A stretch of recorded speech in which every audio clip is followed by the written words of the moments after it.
যেই রাষ্ট্র ব্যবস্থার বিরুদ্ধে জনগণ উঠে দাঁড়ালো ফুসে দাঁড়ালো সেটা কিন্তু একটা মাফিয়া রাষ্ট্র, সেটা চিনতে পারতে হবে।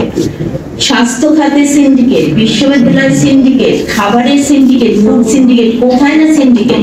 15 বছর ধরে তার আগে যে অব্যবস্থাপনা দুর্নীতি ছিল না তা না, কিন্তু 15 বছরে পুরো দেশ পরিচালিত হয়েছে সিন্ডিকেটেড ব্যবস্থার মধ্যে দিয়ে। প্রত্যেকটা ক্ষেত্র সিন্ডিকেটেড। ফার্মেসি, পুরো ফার্মাসিউটিক্যাল ইন্ডাস্ট্রি সেটা সিন্ডিকেটেড। সেই কারণে এই সিন্ডিকেটেড ব্যবস্থাগুলোকে ডিসম্যান্টেল করা, এগুলোকে খুল্লা করে আবার নতুন ভাবে সাজানো, এগুলো কিন্তু সহজ না।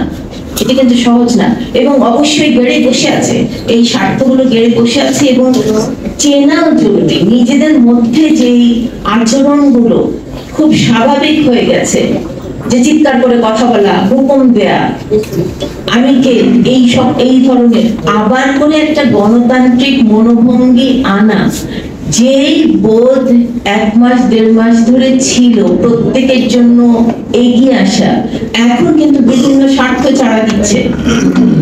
আমার এটা চাই, অমুকের এটা চাই, সবার জন্য চাইতে পারতে হবে, সবার জন্য করতে পারতে হবে।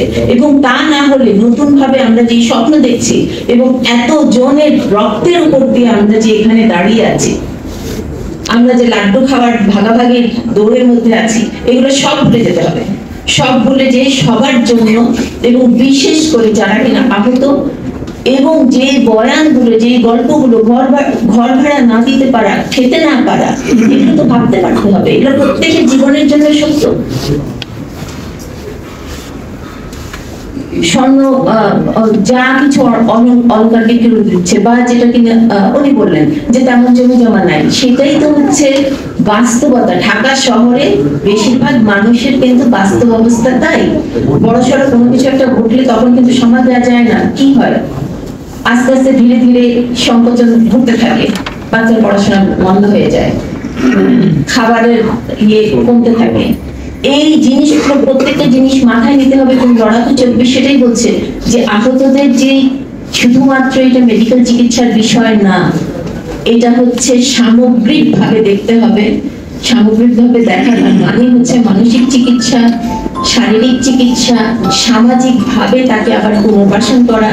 যাদের কিনা যেই পরিবারে শুধুমাত্র একজন উপার্জনকারী, সেই পরিবার কিভাবে চলবে, এখন যে ঋণগ্রস্ত অবস্থায় আছে সেই ঋণের কথা ভাবা, এই সকল কিছু ভাবতে হবে। এবং লড়াকু 24-কে লাল সালাম।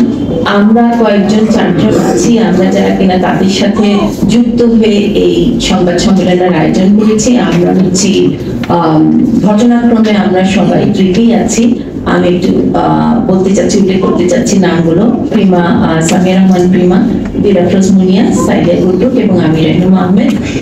আমরা আবার আপনারা জানেন যে সাংস্কৃতিক অঙ্গনে নানানভাবে গণঅভ্যুত্থানের সাথে যুক্ত বিভিন্ন কাজ তারা করছেন।